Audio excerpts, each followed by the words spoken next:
Hello students. If you're watching this video, then already in class we have created the 1-point perspective bedroom scene. Yours might look a little different. This video is going to go over some of the same stuff we've covered in class, but just at a slower pace, so that way you can do some of these same things. Now, as you notice, each class has done a slightly different image, and that's just going to be the way it goes. Art's usually never this exact same all the time.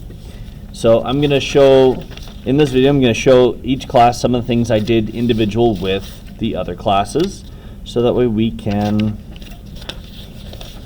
really just all be on the same page.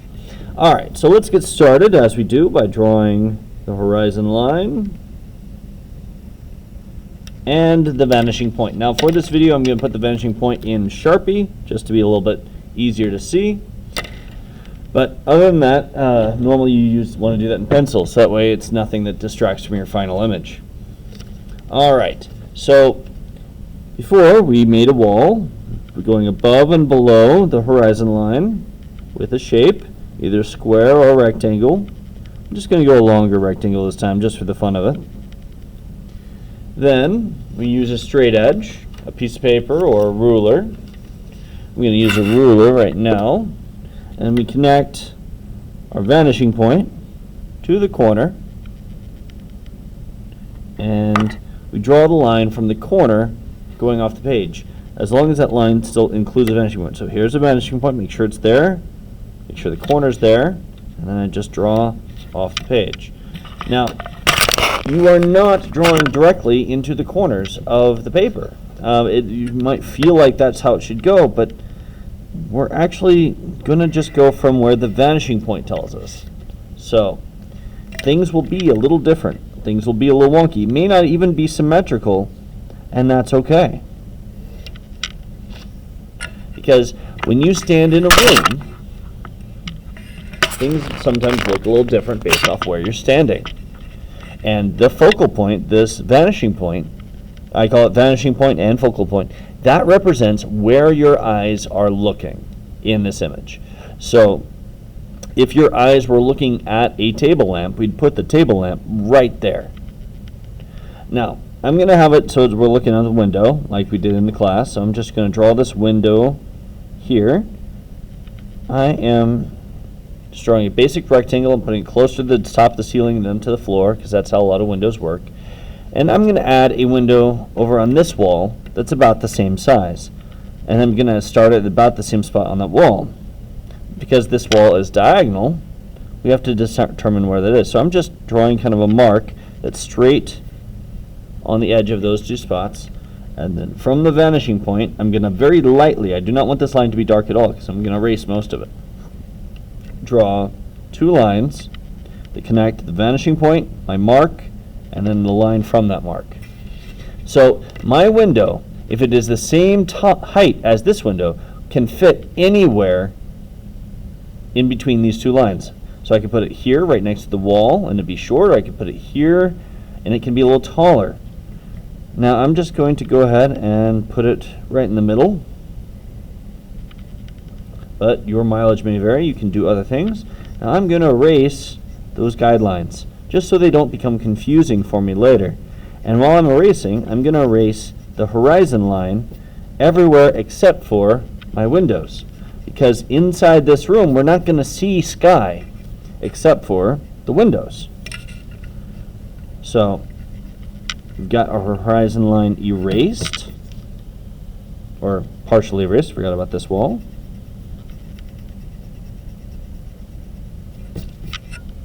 And now we go through and we can add a line going straight down the middle. We can add a line going across for our window pane support things. Slats in the window. No, the slats is different. Anyway, I'm just going to add some curtains, add a little bit of shading. Do the same thing over here. Cut this kind of shape in half. This line here, can put a mark over there and do the same thing we did. So I'm not going to draw the whole line. I'm just going to draw it in between my window there. And yeah, this line has to point to our vanishing point as well.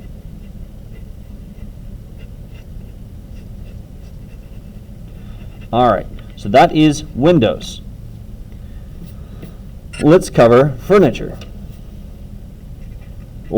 And furniture, we are going to draw how wide it is first. So I might draw a bed on the side of this room. Just going to draw a little line going this way until I hit this line. Because I'm just putting it straight up against the wall. I'm going to draw kind of the bed frame. I'm just going to make it a regular looking rectangle. And then from every corner that has a visible pathway to the vanishing point, which means I've got 3 of them. This one, this one, and this one. This one we are not going to see any, so we're not going to draw that line. I'm going to draw a line that goes all the way till it hits this wall. So connect the vanishing point, connect my corner, stop at the wall. Now I'm going to go up a little bit. I'm going to draw this pretty lightly because I'm not sure exactly how tall I'm going to need to make it. But I'm going to draw it taller than I probably will, because I can always erase. Then from this top corner, a line to the vanishing point, and we stop at the new line we drew last time. There we go. I'm going to erase some of the stuff on the inside. I'm going to draw a straight line. This line up top needs to be straight as well. It is not moving away from us. It is not getting closer to the vanishing point.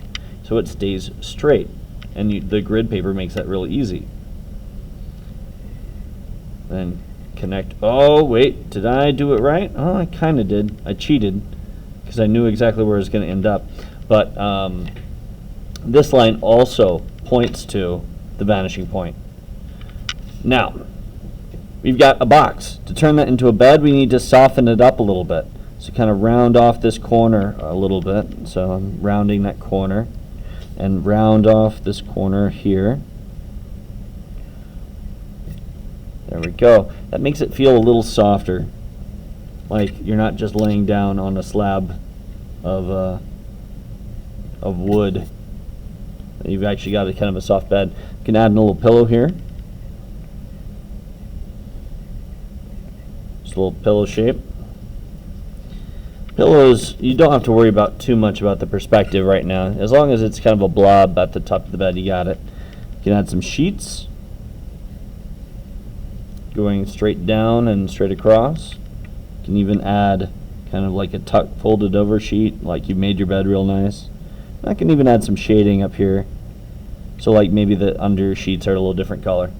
And that's alright.